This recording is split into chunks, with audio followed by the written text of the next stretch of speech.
Hello, friends. Welcome to the Center for Global Studies, the second in a series of Afghan crisis and global voices. We have today with us Dr. Mehmet Ozkan from Turkey, but of course he is now connecting with us from New York. Dr. Ozkan is the executive director of the Maarif Foundation USA in New York, and he's also a senior fellow with the Center for Global Policy in Washington, D.C. He has previously been Colombia-based regional director of the Turkish Cooperation Agency in Latin America and director of the International Center for Terrorism and Transnational Crime in Ankara. This is basically a character who wears two hats all the time. He is now a diplomat, but he is by inclination an academic. So who better to join us on a thing that revolves around both diplomacy and the academic dimension of the question also comes in, which is the Afghanistan crisis that we have now unfolding. So Dr. Ozkan, welcome to the program. Thanks very much. Thanks for having me, King Shuk. To start the ball rolling, Dr. Ozkan, Afghanistan now has once again an Islamic emirate, having overturned the Islamic Republic. Now, most Western countries do not know what to make of it, what to make of the difference between the two, and they have this pathological suspicion, as we know, of any Islamic order. Now, would Turkey, which is a NATO country and a secular state with a foreign policy that is now inspired by Islamic values, be considering engagement with this new dispensation of the Taliban? Or would you follow NATO on the way out? Yes, I mean, Turkey openly said, President openly said, he wouldn't mind meeting with Taliban if needed, because now diplomacy has changed, everything has changed. We cannot have a structural perspective on the issues as if yes or no. There are lots of gray areas, and they openly said, officially said, we will see what the actions would be from Islamic Emirate, from Taliban. So based on that, there would be level of engagement. And a social level between Turkey and Afghanistan, there is a very good level of relationship. Excellent relationship, I would say. There are lots of institutions are working in Afghanistan. It was part of NATO, but Turkey always acted as a part of NATO, not part of NATO in Afghanistan in the last 20 years, because Turkey sent only non-combatant soldiers to the area. So Turkey is ready to engage because Turkey is part of it's part of new geopolitics developing in Asia, not only with Afghanistan. It's like dimension with Russia, China, Iran, and India, all dimensions, because Afghanistan issue, is totally changing regional dynamics again at geopolitical level. So Turkey is ready and wouldn't mind joining, and also that's why Turkey is coordinating very well with Pakistan and Qatar for two things. First, to move Taliban in a more moderate dimension, so they could be a responsible international actor in international level, without not allowing to produce any terrorist group or different things. And secondly, to build the country has been collapsed after 20 years. Nothing is left, as you can imagine, although there's a state building process. So Turkey is ready and Turkey is willing to cooperate, coordinate. Perhaps even in time, as time goes, Turkey wouldn't mind being the mediator, being the connecting part between NATO and Afghanistan, between the West and Afghanistan, especially with the US now, with the US and Turkey now. This is one of the main issues that they are discussing, especially in this time, the UN time. Now, as you very correctly said that Turkey was, it had actually troops present, non-combatant troops, but nevertheless troops. But it was one of the very few Muslim countries, I think the only one apart from Pakistan, which actually had boots on the ground in Afghanistan at any point of time.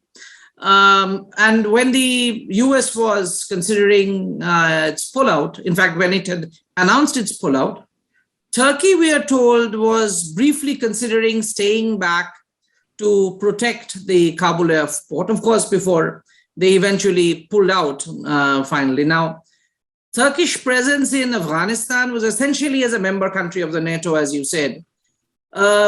So there are people who are asking, why was Ankara, even briefly, considering the idea of staying put in Afghanistan, however briefly? Does it have any strategic purpose in the region, strategic vision in the region, the way it had, for instance, in post-Soviet Central Asia? But there, at least, you had an ethnic connect with that region.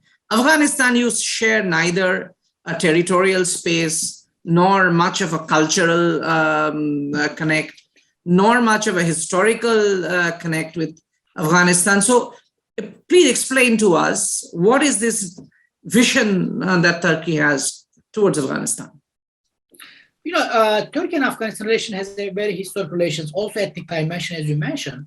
That's why, Turkey, they made an agreement with the United States. Initially, Turkey was supposed to protect the airport for international operation and everything, but things changed later on, as with the pullout and everything. Even after that, Turkey wanted to leave some of its soldiers in the area, but Taliban said very clearly, we don't want any NATO soldiers here. Including Turkey. There was a communication that time, but it doesn't mean that Taliban doesn't want to work with Turkey. That's openly said. They are giving lots of, green lights on that, because in terms of technical cooperation at the airport or different levels, probably in future, Turkey would be sending, depending on how things goes with international level, for operation at technical level to airport to different things. So Turkey and Afghanistan has a good relation. Even it was same during Ashraf Ghani time, before Taliban, even with Taliban. So now they are looking for whether their discourse, how it will be transferred to the action. But now Turkey doesn't wanna leave. It is also doesn't wanna betray the NATO as well, because Turkey sees itself is in between. It's not giving a black check to Taliban. At the same time, it's not taking a very harsh position, like conditions, unless you complete this, as the Western countries are doing. So, sympathetic, at the same time, very careful, I would say. Right. So it is more in the realm of capacity building rather than the more ambitious idea of state building. Would that be correct? Exactly. The Western concept of state building has collapsed.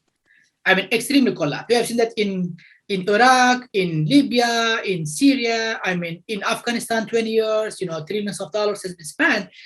Turkish way of state building is different. One should look at this Somalia case, for example, when Turkey involved almost 20 years ago, almost 10 years ago, total 10, in Somalia, Turkey always pushed something. Turkey did not dictate something. Turkey said, you should own the country first. You should own the problems and you should solve it. We can only be complementary to your plans, and we can facilitate, because at the end, you will decide what you want to do. It's not a one-way process. It's rather the locals are owning the process. That's the way of Turkish approach. That's why Somalia has been more visible on international front than compared to 10 years ago, before Turkish involvement. So that's a different approach. That is first respecting the locals, considering that they know better the area, and third, considering that you are not the main actor, you are the complementary actor in that area, because if the locals does not own the problem, doesn't accept that there is a problem, you cannot solve it. You can. That is the Turkish approach of state building, and I think that would continue in Afghanistan. If things are cleared, for a better working relationship in coming years. So it's very interesting the way you began your last answer, that the Western idea of state building has virtually collapsed. So I was talking to a European expert the other day, and he was saying that in the EU, the appetite for state building seems to have largely collapsed. In public discourse, nobody is talking about state building anymore the way they were doing 20 years back. From your vantage point in the USA, tell us, what is the American discourse like now? Are they talking of failure of state building as a project, or just a failure in Afghanistan because of peculiar situation over there? How are they assessing their position? many is accepting that state building is over here. You know, there are literature, there are discussion on that. State building is a failed process and it's possible. But there is one issue here associated with the problem. You know, once this Eurocentric perspective itself considered as a superior perspective, as if they are superior and the others are inferior, as if what they do is best, that is only correct and only best option. So once you have this psychological perspective, you know, you don't consider what others are doing, what others experience. So you're actually copying your model and dictating your model. That was state experience. Otherwise, state building is not a bad idea itself, because if you are helping.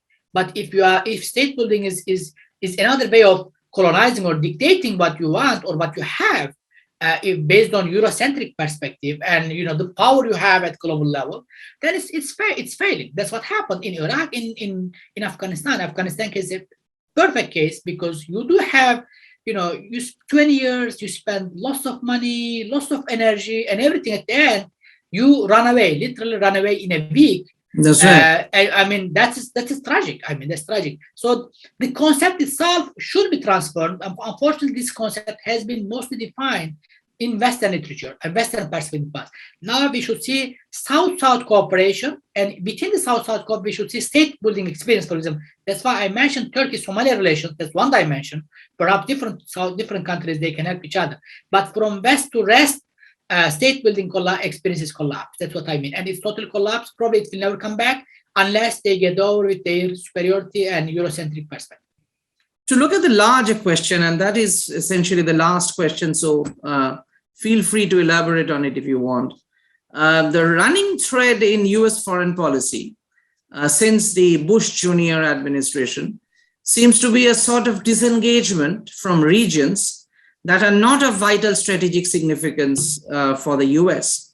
And one of the regions that is thus affected is the region from which you yourself hail, and which is a common field of interest, the Middle East.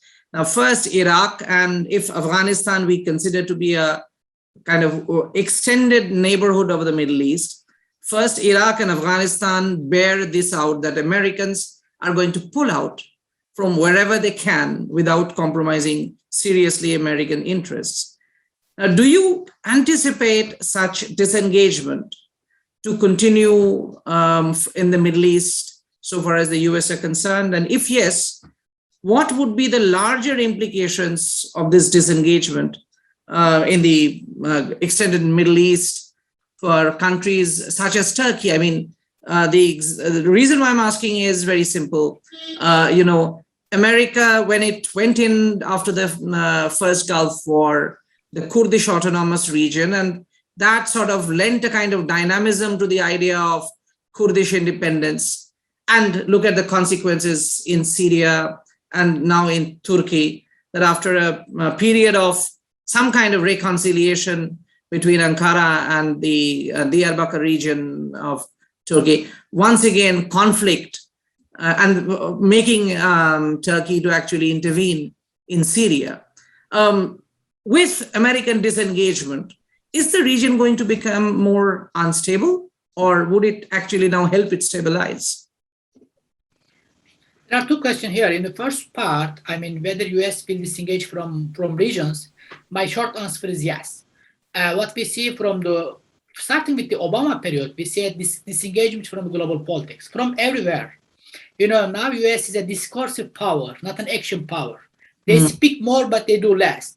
And that's why they lost lots of credibility. Nobody trusts them, you know, even in the West. I mean, so that is the main thing. And looking at the inside in the US lost its grand strategy. Now there is a discussion here, what should be the US role in global politics? Whether isolation, whether re-engagement again, whether different type of engagement, it's not clear yet. Although Biden says US is back, nobody knows at which level and at where it's back. So this is not clear yet. I mean, so it says we are back and it's coming back. So that is the main issue. And internally as well, politics has different dimensions, security issues, you know, domestic issues from Black Lives Matter, nationalist perspectives. Political parties have different perspectives in both Republican Party and Democrat Party. So there is lots of domestic problem now. That's the first thing. So internally, US has lost what is its role in global politics. They don't know yet. There are lots of discussion. but what's practice is going on, but one can see more disengagement. That's the first thing. And second, so what does that mean for global politics and for the Middle East? So the fact that we have seen the disengagement at best format in the Middle East, especially with the Syrian case, since 2014, when Bashar Assad used chemical weapons to kill Syrians, and supposedly it was red line for the US, then things start to change. So after that, we have seen more disengagement. So what happened? That brings a different crisis, because unfortunately in this region, not only in the Middle East, in Latin America, for example, case of Venezuela, in different places, regional countries, they are semi-actors. So they are not full actor. What does that mean? Semi-actor mean a country depends on other, especially one external support, to sort things out in the region. But none of them can act together. For example, in the Middle East, Iran cannot impose its own vision. Neither Saudi Arabia, nor Egypt, nor Turkey, nor another country. So what happens when there is an international arbitrator is left or is no longer influential? What happens? We see a prolonged conflicts going on. That's what we see in the Middle East with the case of Syria. Now in North Africa, we see the Libyan case, and we see Venezuelan case since 2014-15, with lots of refugee crisis in the region. We see everywhere. So what would happen, we see at upper level, the upper umbrella is losing its influence, and the mid-level, local countries, the countries in the region, they are gaining more power, but it's not enough to solve the problems alone. So that's what's happening. I call them semi-actors in global politics. We see a rise of semi-actors in global politics, and probably we'll see more prolonged conflicts as things goes. And we might see some small wars that could happen. And now also, I think now it's still they are looking at the US and the West if something happens in a region. But as time goes, they will look at each other. Eventually, they have two options. Either they will go on war with each other to impose one vision another, which in this case, both or a different actor, triple actors can lose. And the last one, perhaps, they have to find a sort of different cooperation among themselves to sort these issues, because it is not beneficial to anyone. So we see a systemic collapse at all levels. That's the issue. And we will see more US disengagement from global politics in coming years, and we will see its influence more in other regions. And as the China is coming, that's another dimension that will also shape the dynamics, whether still China is involved politically. So we see very dynamic, very ad hoc, and very temporary alignment, and that's what's happening. And I don't see it's good for regions unless they look at each other, they find a compromise or mutual solution on the issues. Otherwise, all will be losers. Dr. Ozkan, thank you so much for your time and your insights. Thank you. Thanks for having me. Thank you very much.